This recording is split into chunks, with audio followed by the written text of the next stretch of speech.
Why is there a record-breaking heat wave in Europe? What are the underlying reasons and how can we cope with it? Well, let's talk about heat wave today. I'm Sina. Welcome to Foxtel. If you like news talk shows, be sure to subscribe to our channel. A heat wave, a period of excessively hot weather, is scorching Europe this summer. It's measured relative to the normal seasonal temperatures in the area. So relatively speaking, temperatures used for defining a heat wave can vary from place to place. It's often outside normal climate pattern and considered an extreme weather. And this is how extreme it looks like in Europe this year. On July 19th, recorded temperatures exceeded 40 degrees Celsius for the first time in the UK. UK's top temperature today was in Coningsby in Lincolnshire, where it hit 40.3 degrees according to the provisional figures.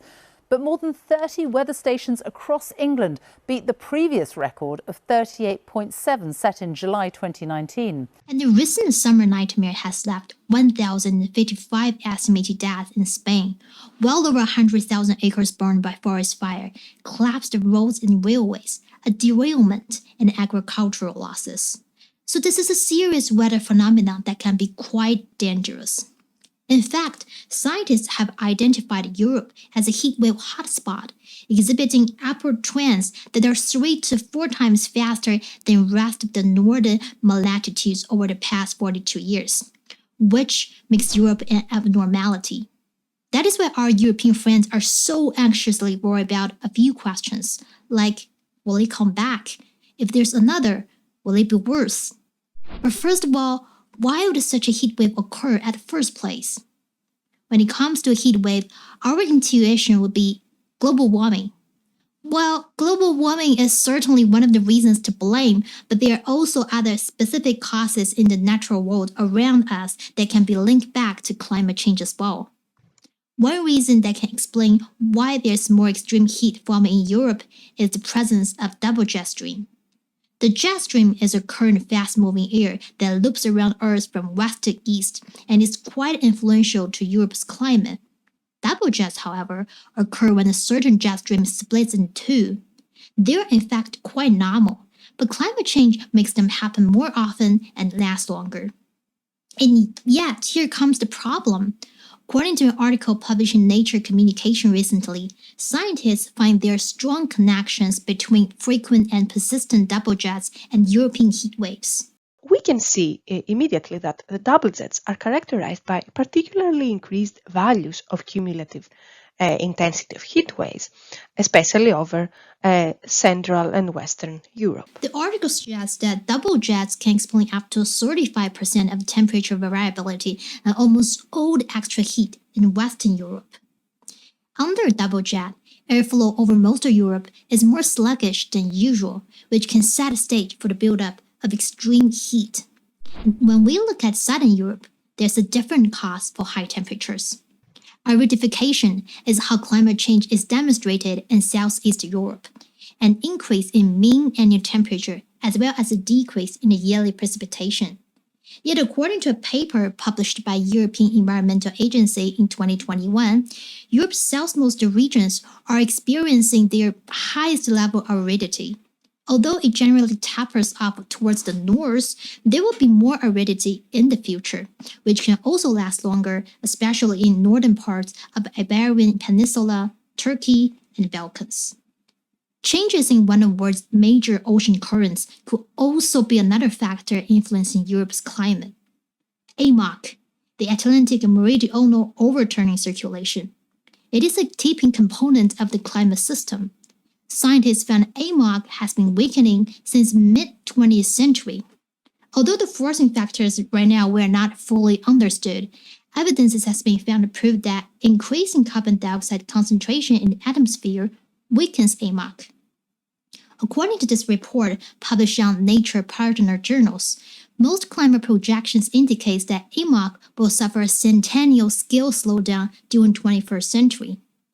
And this is mainly in response to intensified North Atlantic freshwater and heat fluxes, which are induced by, just as mentioned, increased atmospheric carbon dioxide concentration.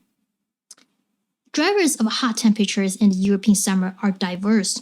Jet stream states, aridity, Oceanic circulation and the sea surface temperatures may be among many causes. Just as some experts said, natural climate variability can make it difficult to tease out those specific influences. But one thing scientists can be sure is that human-related global warming has its share of contribution. Mainly due to increasing greenhouse gases, global warming increases the intensity and the frequency of heat waves by direct warming, which can also come back and affect all the drivers of natural variability. Therefore, what we are seeing right now is that extreme weathers appear more often and they last longer.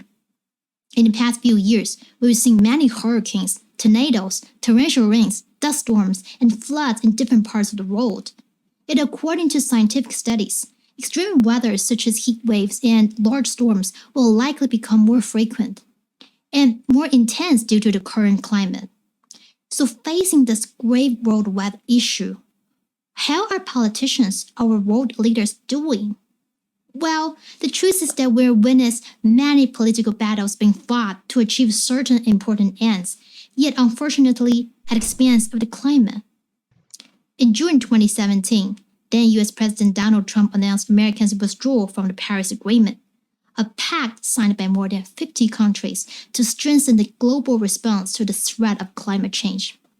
Yet the US became the first country in the world to formally withdraw from the Paris Agreement. As the world's most powerful economy, this move no doubt dealt a heavy blow to both the effects and the trust of this global solution to a bigger problem. The political tugs of war did not recede, they just only got worse. More recently, Europe has been forced to turn back to coal, one of the most climate dangerous forms of energy, the one it decided to abandon long time ago. Is why Europe has decided to become the first carbon neutral continent by 2050. Germany wants to reach that goal in 2045 already. This leaves us with less than 25 years to reach net zero, a monumental task. Now they are forced to step back from the promises they've made. And not just Germany, the Netherlands, Austria, and Italy have all reverted to coal amid the Russia-Ukraine crisis. Austria, in particular, reopened its coal-burning Malik power plant for emergency use.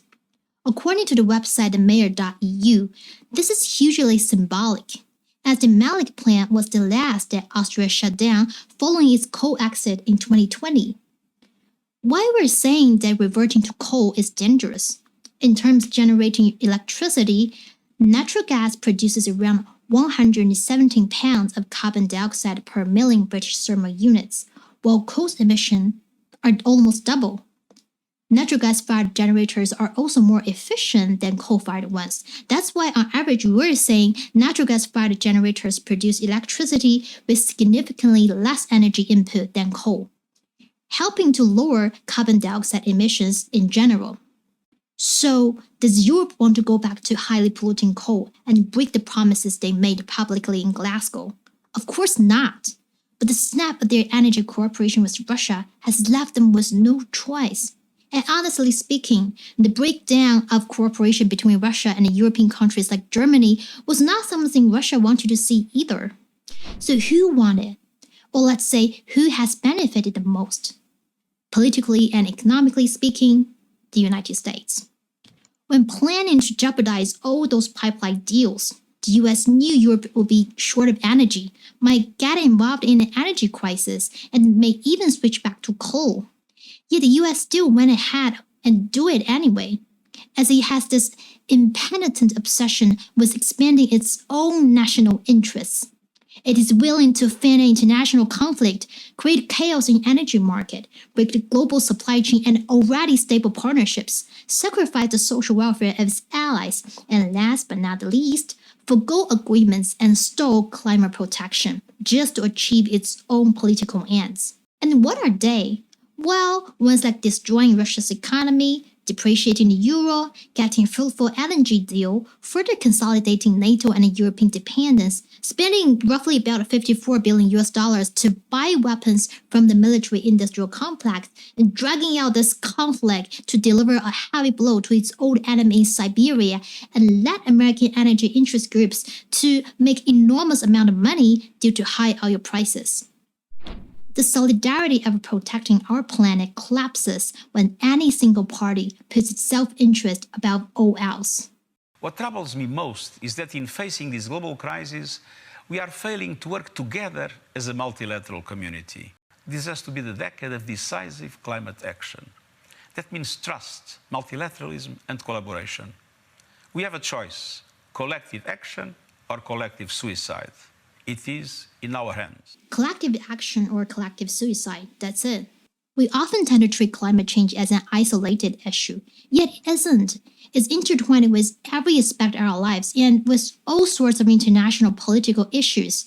We judge whether good or bad by what was done rather than what was said. And there's no point in talking about climate change only in the spotlight of those climate conferences or newspaper highlights. Real-world leaders should be taking its impact on climate seriously in every political decision.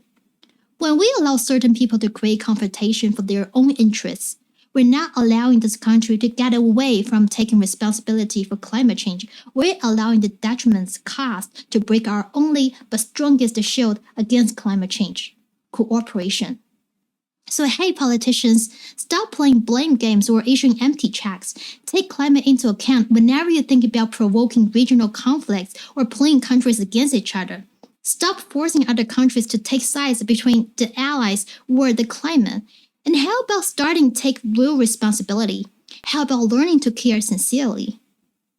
This summer has been record hot, but let's not let it be the coolest summer we all experience for the rest of our lives.